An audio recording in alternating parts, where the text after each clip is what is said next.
Technology, diversity, wine, the redwoods, and everything in between. Welcome to the Northern California Bay Area, and one show takes you inside the real estate that makes it all happen.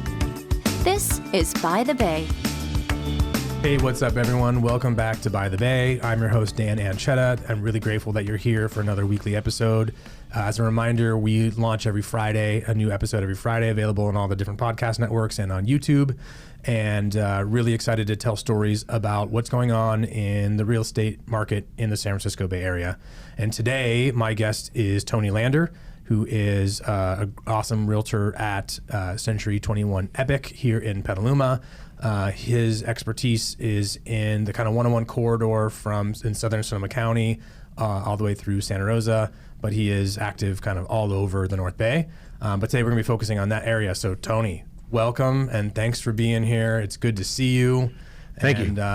So let's jump right into kind of the main topic here.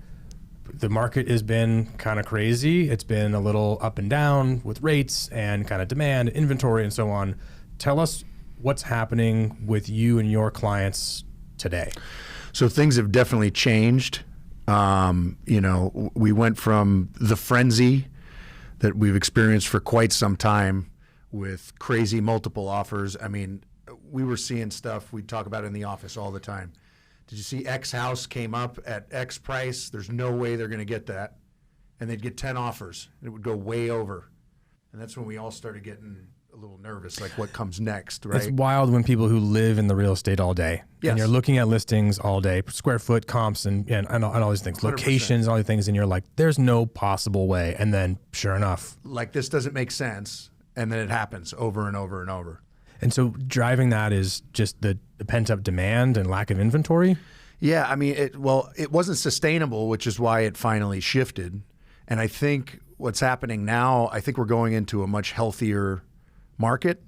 We got so spoiled to low rates, which is, I think, what drove a lot of the frenzy, that opportunity as far as a low monthly payment, and different loan programs. Sure. I think we're actually entering a healthier market. 6-7% is not what people are used to. Right. So it's like a shock to them. But I mean, if you look historically, that's still not a bad rate. Yeah, so we talk a lot about interest rates and different strategies to overcome like the high interest rates right now and what the future projections are and so on. For me, it's really people need a place to live. Mm-hmm. And with rents being as where they are in our area, lack of inventory in the rental market, like people who want to live here want to live here. Yep. And that's what really drives, like rates aside, people still need a place to live and raise their family. So what are the trends that you're seeing with your buyers specifically? Where are they coming from? What are their needs right now? Like talk to me about that segment of the population. So I feel like there's a couple different compartments of buyers right now. Like you said, people need housing. They would rather own than rent if possible.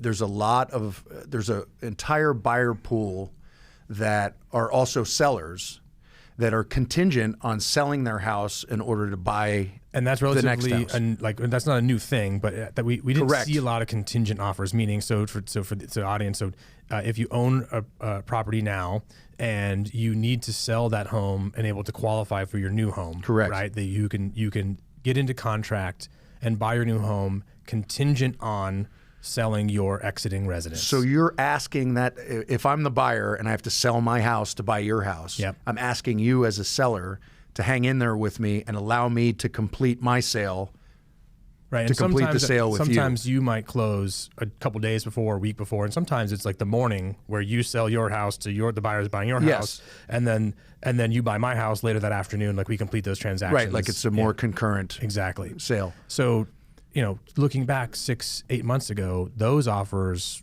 weren't really even being looked at. We were seeing bridge loans and people trying to sell their houses with rent backs and all these other strategies. So basically you can sell your house, remain in place there, living there as a tenant, and someone else owns the house, like the buyer. Correct. I'm not seeing a lot of the demand for that right now. Are you seeing that? Well, it was such a frenzy then, back to that kind of contingent situation. It was such a frenzy then. There was so much competition. People wouldn't bother. It's like if you know this property as a buyer, you know this property is going to get 8, 10 offers.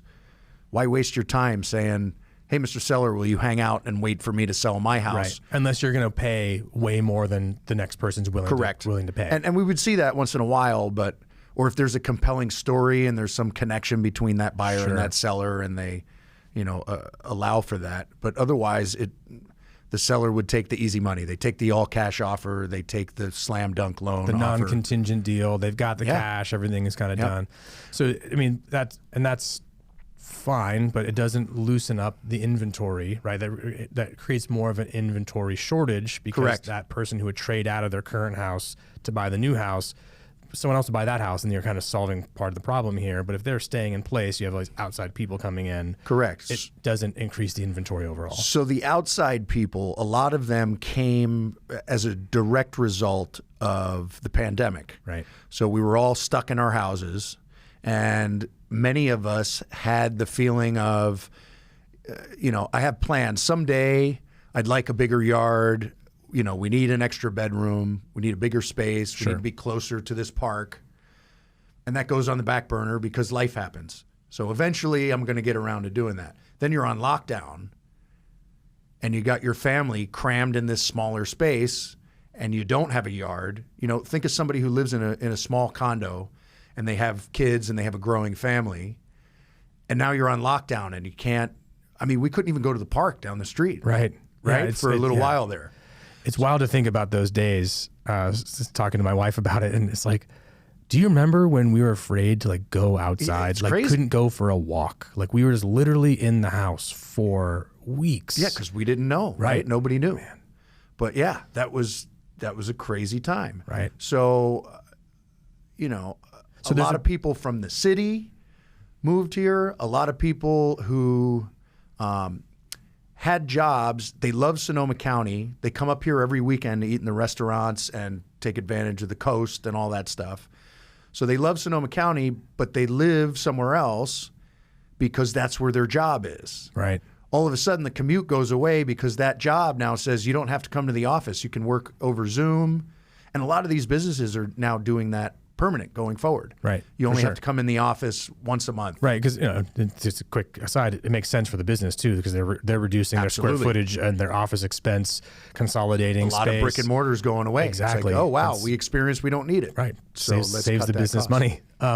So it sounds like the priority shift, people reassessing. Yep. Home people, like kids going to school at the house. You're working from home. You're needing some outdoor space, and that's just driving this demand and making you maybe pay more than you otherwise would because it meets a specific kind of emotional and physical space need. Mm-hmm. And that changes the dynamic of that decision, right? It's not purely an economic decision, right? It's an emotional decision. And the rates were great. And those people who, we'll call them, they were on the fence at the time. Like they had a thought like, oh, we'd like to move, but life happens and they never put a lot of thought into it. Yeah. We all had a lot of time to sit down and really think through things. So I think people got out calculators and got on, mortgage calculators online. I'm not sure about you, but we were looking at Zillow and TikTok, just kind of like that was our standard morning. It's just what's coming on the market and who's doing a funny dance on. Anyway, so going back, sorry if I'm cutting you off. No. So going back, if you would have told me in January of 2020, hey man, I just found out pandemic's coming this year. It's going to be great for you in real estate. It's like, what? Are you kidding me? Yeah. It's going to be awful. And it was the exact opposite. All the things we just talked about created this crazy real estate boom.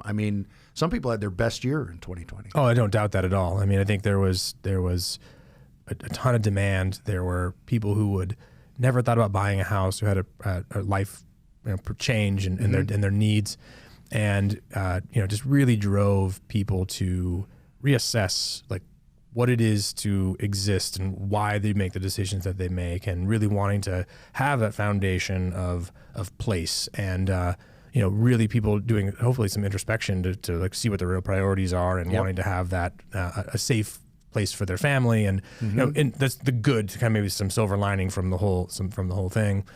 So fast forward to kind of where we are standing today. That crazy demand that we're just describing, the historical look back, is calming a bit, right? Quite a bit. And are we still seeing 10, 15 offers on houses?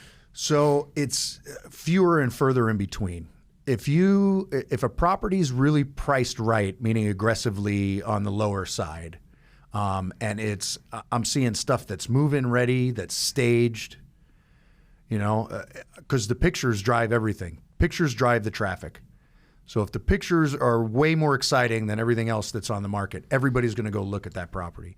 When that happens, and it has to be coupled with pricing it right, we'll still see multiple offers. It's really fewer and further in between. The crazy frenzy we were talking about when we were all scratching our heads, talking to each other as agents saying, I can't believe that house got 10 offers. It seemed like you didn't have to do anything. You just throw it on the market, and I mean, that's why we were so baffled. Yeah. It reminds me of the importance of working with someone who really knows the local market and has the resources and tools to help you stage your house correctly and highlight the goods. I'm a huge proponent of staging. I actually have been for years now. It's just, the thing I probably most commonly say to sellers when they talk about staging and how much it costs, I'll say you can't afford not to stage your house. What do you and I mean that. What do you think the lift is? I'm not sure if there's any like data on it, but from your experience, what's the lift? So I'm not a stats-driven guy. It's just me. It's just my personality. I'm more of I go on a feeling and I go on what I see, right? And I react to things that way. So I can't give you really a stat, but it's in the tens of thousands of dollars in difference in the purchase price that a seller will get by staging versus not staging in most cases. I mean, certain properties, maybe I'll agree it's not worth it or it's a gamble, but yeah, most often I'm suggesting spending $4,000 to $6,000 on staging to have those photos just pop. When I know I've really done my job as a listing agent is when I send the link to the listing and the client calls me and says, we think we changed our mind. We don't want to sell the house. This looks awesome. Like we never knew our house could look this good. It's like, okay, I've done my job. That's awesome. Yeah. I mean, I think that's a really, I never really thought about that, but I'm sure it happens from time to time when they go, wow, this is awesome. Yeah, I had no idea. Because you help them purge all the stuff and get rid of clutter and, get it ready to be shown to someone so they can imagine their own life in that home. And the seller goes, hey, maybe we're not ready to make this decision. That's really cool. So it's never turned out to be bad news for me in the way that Right. I lose the listing, but people have actually said that before. They're like, wow, man, I'm thinking about staying now. But that's fascinating. Yeah. So right now you're working with a mix of buyers and sellers. Are you more on the seller side or the buyer side? More on the seller side at the moment, which I'm very grateful for. Okay. And now what's going on with those sellers? Are they concerned about what's happening in the marketplace and fewer offers? Are they trying to hurry to the market? Are they taking their time? Kind of give us the look at that. Yeah. So I would say the majority, they're watching the news, they're hearing everything we're hearing, and they're, worried about impending doom of the real estate market crashing, and, they have plans to sell, and in many cases they have to sell, so they want to get it done sooner than later. I also have a couple of sellers who got on the market and just missed the frenzy. And I've been fortunate that I can talk to them and they see the reality that we have to do aggressive price reductions to get you sold, because it's not, I know that was only 6 months ago, but 6 months ago and today are very different. Right. And depending on the time frame that you're looking at, they still have overall appreciation, Big time. And when you're dealing with a market that's growing 15, 20% year over year, if you take a 10% setback from that, sure, you're still ahead of where you would have been, based off 2019. Correct. Right. Yep. So I think really important is the context of time when you're looking at, there's a price reduction. Okay. But based off of what?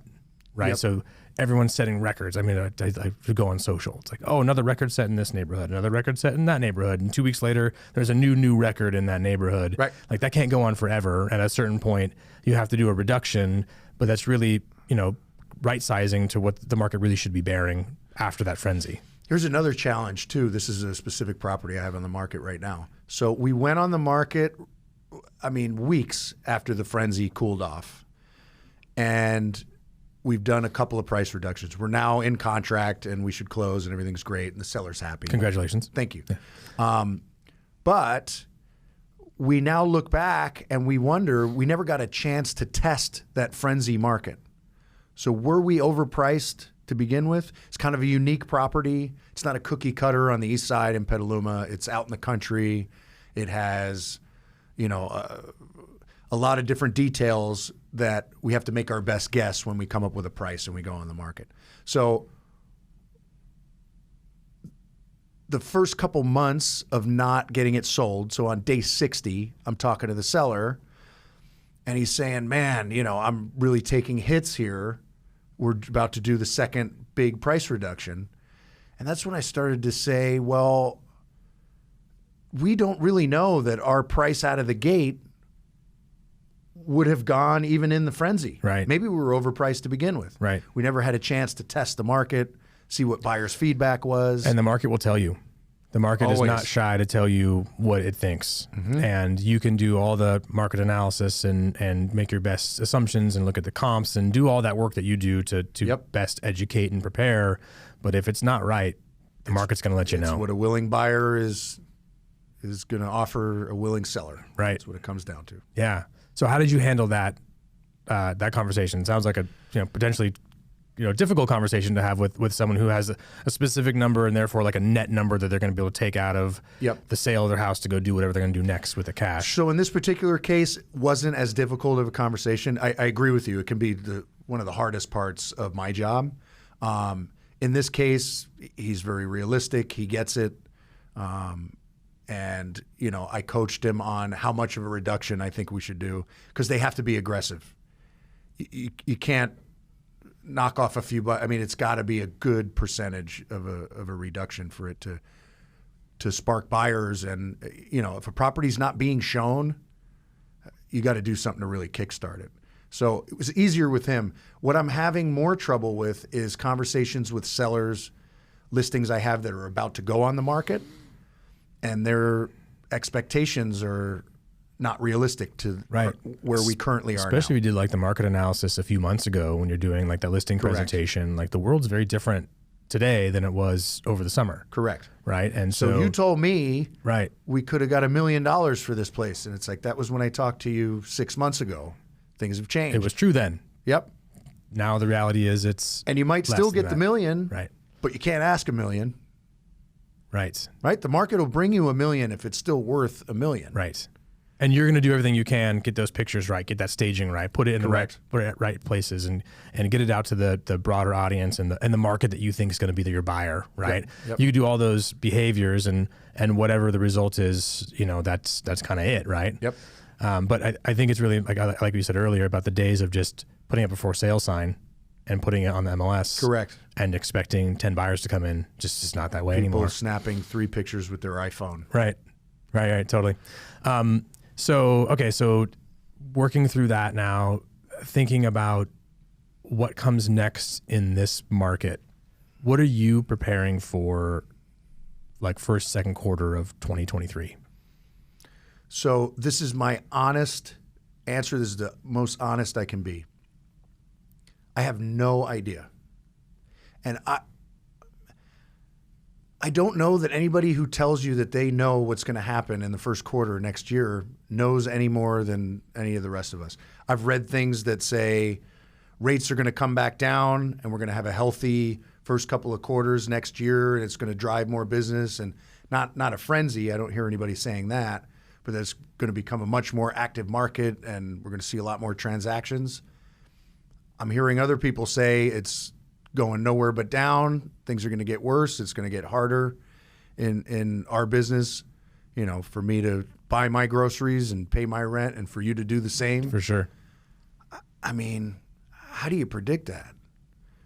Yeah. So I think, looking at some of the macro trends in terms of what other companies are signaling and what they're preparing for, looking, for me, it's like looking at where the money's going, right? Okay. So we're seeing continued layoffs in the mortgage and real estate industry. Yep, we're seeing that. We're seeing companies that are right-sizing their operations on a national level for what they think the future holds, because they have a return that they have to provide to their shareholders and all these other things.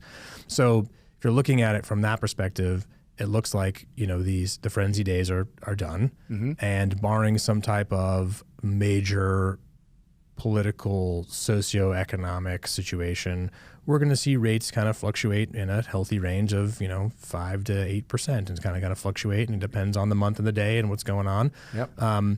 But at the end of the day, people still need a place to live, and in this particular market where we are, we have urban growth boundaries and limits on housing and not a lot of new construction and all these other things. So overall, it seems like we might be headed for a more balanced, healthy market, with some give and take needed by the buyers and the sellers. The buyer might not find the perfect house and have 50 to choose from, and the seller might not have 40 offers coming in, all driving up the price higher and higher. Yep. They might have to give some concessions and give some help on both sides. What are you seeing loan products wise? Are you seeing a lot of seller credits to do buy downs? Almost on every deal right now. That's what's going on. We're seeing right? a lot of long-term buy downs, like permanent buy downs.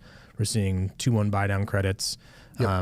Which is basically credit from the seller, financial credit from the dollars from the seller to the buyer to help them pay the closing costs to buy down their interest rate. You can and then pay for the first 2 years is a reduced exactly. rate, right? So that's option one and you do that for the entire term of the loan, right? And then the other option is a 2-1 buy down or 3-2-1 buy down or one. Anyway, what that means is that you have a temporarily reduced interest rate effective on your home loan for a couple of years.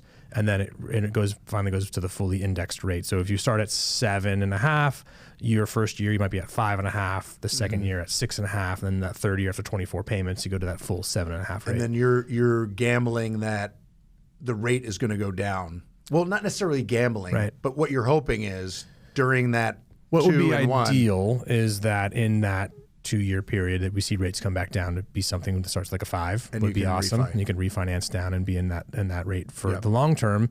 Worst case scenario, you get to that 7.5% and rates are 10, and you're pretty happy that you got 7.5 at that time. Right. So there is definitely some strategy and some thought behind the timing of how long do we think that this inflationary period is going to go, and how long do we think until it is a recession. And typically a recession will bring reduced interest rates to spur the economy forward. It's a really funky market because while inflation is high, employment is still unemployment is still very, very low. Right. So some the economists I follow say how jobs buy houses. Right? And the job market's really strong. So do we think that there's going to be an overall recession? Probably. We might be there currently. But does that impact housing and change the economics of overall housing? And 2008 levels, that's like the big fear, right? 2008 levels.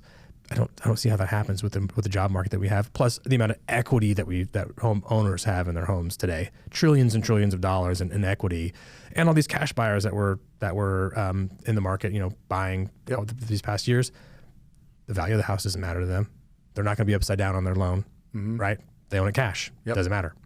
So it's a very different world, but I think overall we're headed for a more balanced, healthy market. There's going to be there has to be some cleansing of things for a while, and we've got to work through some difficult times. But when everything balances out, there will be fewer realtors, fewer real estate salespeople, fewer mortgage lenders in the world, and a healthier overall market. I think that's overall a good thing. I agree with that 100%.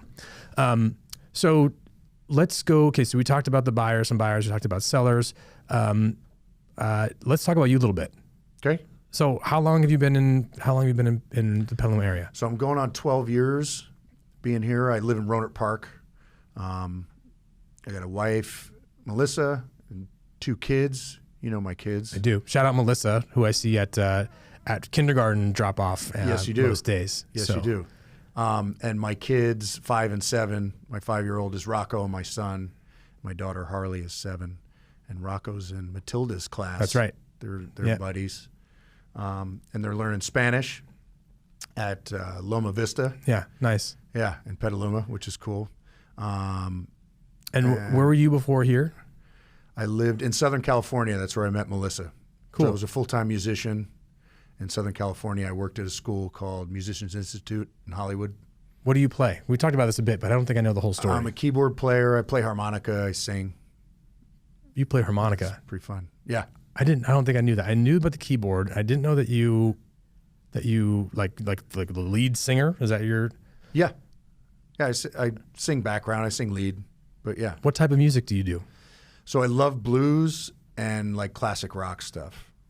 That's like kind of my main thing. I always love the stories of how people get into real estate. I don't think many people go, I'm going to, graduate college or whatever, and then I'm going to go be a realtor. Yep. They do something else. They have some other thing, and they kind of stumble. So how did you get into the real estate business? So let's see, when would this have been? Early mid 2000s, working at the music school and doing the full-time musician thing. I got promoted to be the director of the keyboard department at Musicians Institute. I realized I'm pretty much at the highest level, highest position that I could get at that school. Yeah. And I looked at my income and I said, wow, I don't think I'm ever going to own my own house. It's like the starving musician thing. Right. I mean, there's guys who do well and there's people who teach there and they also have great gigs and they tour and all that stuff. That just wasn't me. So I'm doing kind of the music desk job and doing gigs on the side. And it's like, this doesn't fly for me. I got to do something else. Always been interested in real estate. So I studied, got my license. I tried a real estate venture thing. It's a long, boring story, but that didn't work out. So I put it back on the shelf, went back to concentrating on music. And then Melissa and I came up here to do a week of silence, a yoga and meditation retreat at Spirit Rock in Woodacre. Tell me about that. Do you know that place? I've heard of it. I know that Drake it exists. I don't know much about it. So a week of silence. What does that mean? So for 7 days, so you check into this place Okay. and you get a dorm and you get 3 meals a day and you meditate probably 10 times a day and you do yoga twice a day and you don't talk at all. There's no talking. They even encourage no eye contact. For 7 days? For 7 full days. How long did you make? Get up really early in the morning. They ring this bell at whatever it is, dark 30. And you get up and you go to the meditation hall and you do your first meditation and then everybody goes to the mess hall and you eat. That's wild. 7 full days. Okay, so you came up here with you were married at the time, so you both did it together? We did. We weren't married yet. Okay, right. We weren't married yet. We had been together for quite a while. We didn't talk about marriage yet, but we were getting close. But 7 full days of no talking at all. So here's what's a trip. This is when it really hits you. So you come the night before and you get settled in and they show you around and you meet a few people because you can talk. And they say when the bell goes off in the morning, no more talking. So you wake up, it's really early, and you go to the hall and you meditate, which is silent anyway. Then you go to the mess hall and it's just forks and spoons and glasses. There's 110 people in this room. Nobody's talking. It was like, wow, this is a trip. Well, how is that? That sounds pretty like transformational, like life-changing. Pretty cool. But what is the takeaway from that experience? The thing I learned the most is judgment and judging other people and assuming what the person who's sitting across from me is thinking or what they're about, what their story is. So you get these little stories in your head about who the people that you run into the most over the 7 days are.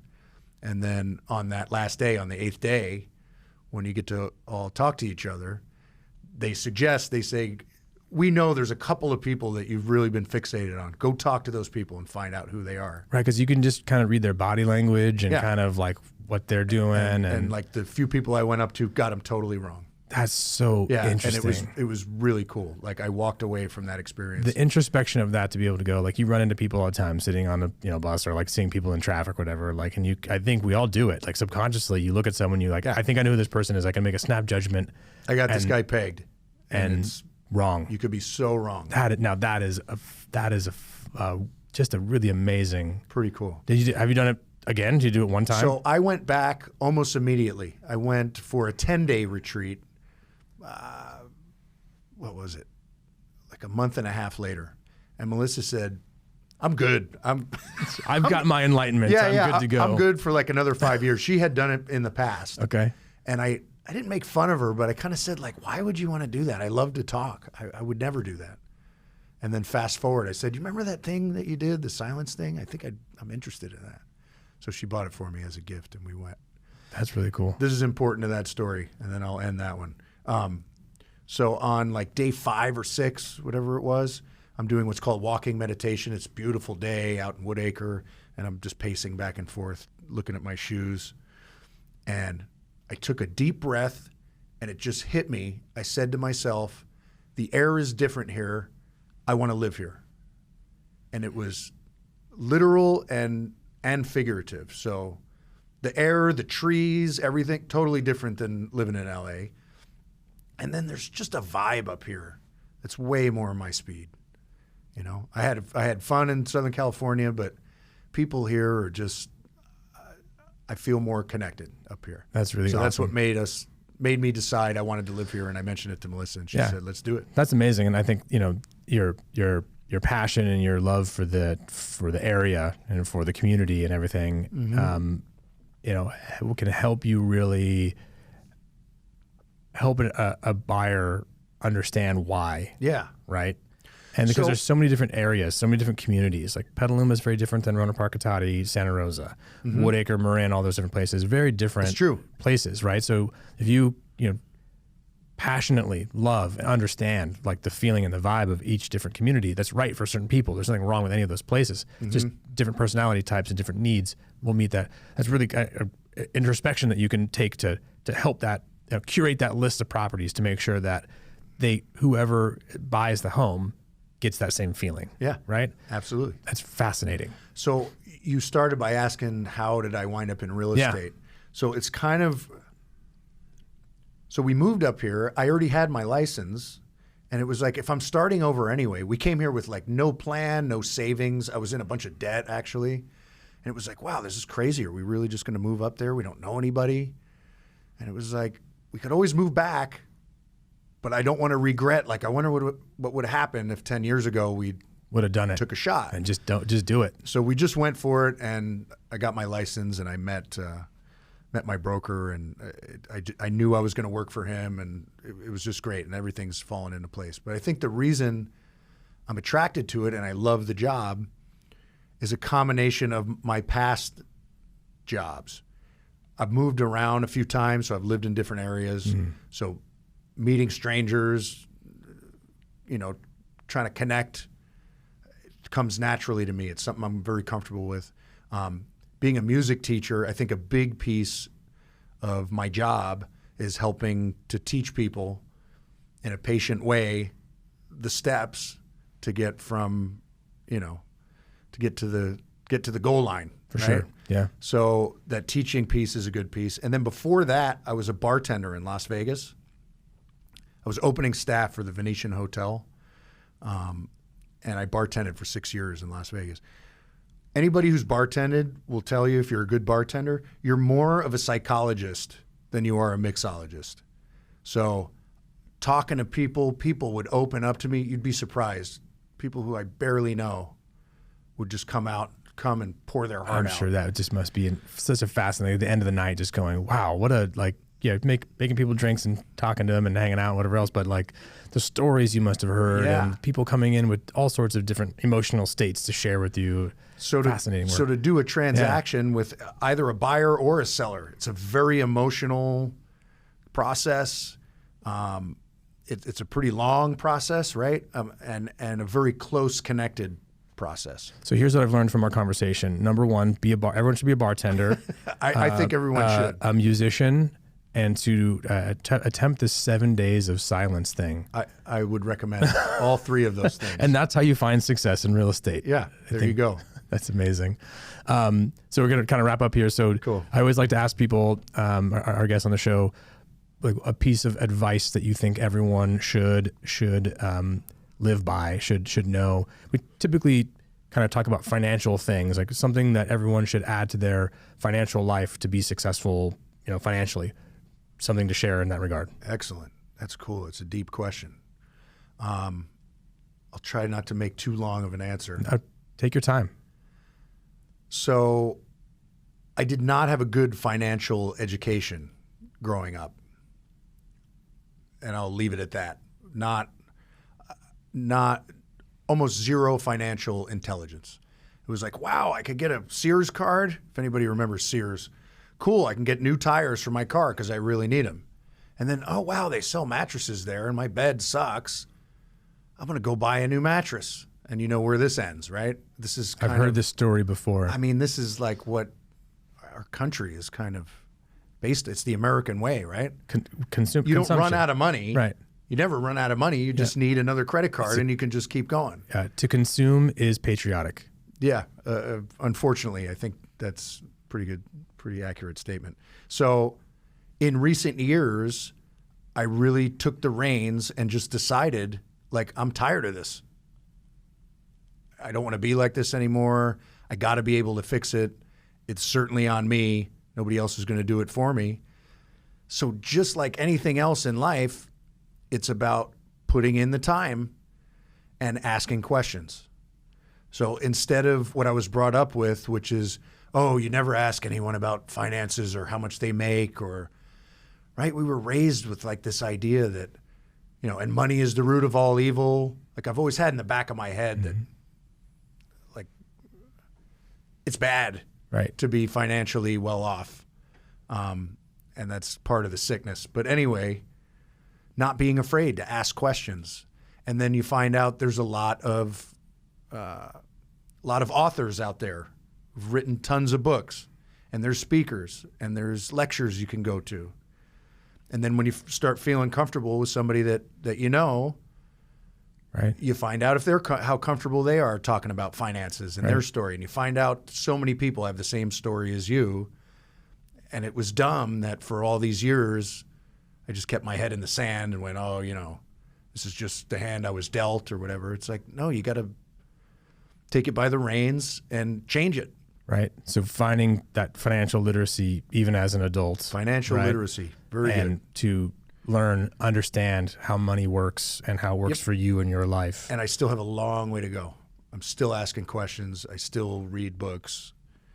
I still review what I did last month and see where it got loosey-goosey and I really shouldn't have done that because I said I wasn't going to do this anymore, you know.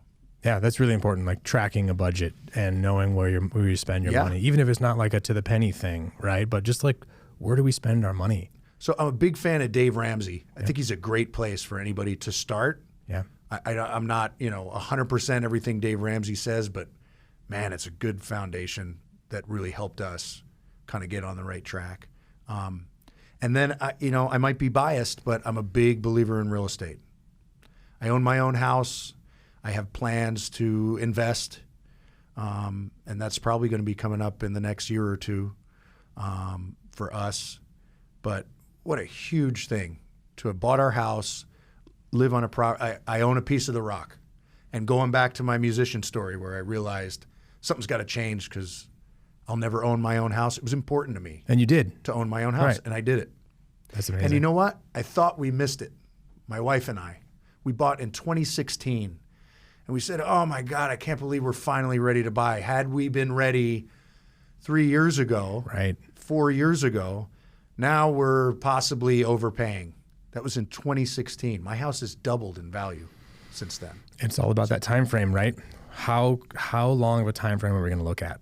Mm-hmm. And that perspective and understanding over time, a longer snapshot typically leads you to owning a house is better than not. Yeah. Almost always. Yeah. Right. Can I say one more thing about, because you said the word timing. Yep. So this is something I believe, this is kind of a real estate advice piece, and I tell all my clients this. The most important timing is the timing for you and your life. So whether you're a buyer or a seller, and you say, oh man, my timing is terrible. If I would have sold 6 months ago, I would have got more money. Or, you know what, I think I'm going to hold off for 2 years because I think the timing will be better and the market will be better. I think it's more about you and your life and what it is you're trying to achieve. And that's why I think we will continue to see buyers and sellers, because somebody's got something on their life agenda and they have to sell because they're moving somewhere else to do X, right? Exactly. So don't stress yourself out and hurry up and rush something if it's not the right time for you. It always works out. Probably the best example is buyers who get frustrated. They've been looking for 6 months or a year, sometimes more. And for whatever reason, they either got beat out by other offers or they got in contract and then their gut told them, you know what, on second thought, this isn't the right house. Right. It's fine.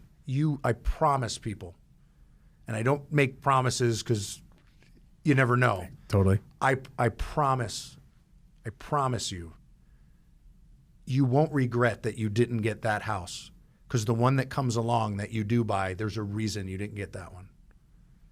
And 100% of the time that has been true. I love that. I think about being patient and consistent. Yep. And just understanding that in time the right thing will happen for the right reasons. Exactly. No, I mean that's true in my life. We were in contract on our first home in 2012, and it was a short sale, and it took months and months and months going back and forth with the bank, and then they finally gave us the all clear. So then we finally went and did our inspections, right? Because we had to wait for the bank clearance. I remember that. And it just was not the right house. And we just kind of wrung our hands. This is our one shot. And we've made all these offers. We finally got under contract on one, and it was another frenzy. It was another frenzy time. And we canceled the escrow, and I woke up the next morning and I thought, this is the biggest mistake I've ever made. I'm going to regret this one day. Zero regret.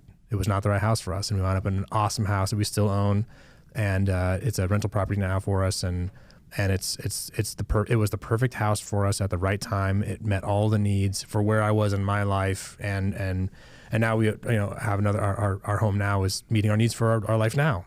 And you're totally right about being patient and having the perspective of time and understanding that don't beat yourself up. We're our own worst critic, right? So don't beat yourself up about it. If it doesn't work out, that's okay. There's another one. There's going to be another one after that. And the right one, you'll get it. That's a great story. And, it was tough in your story because you invested months.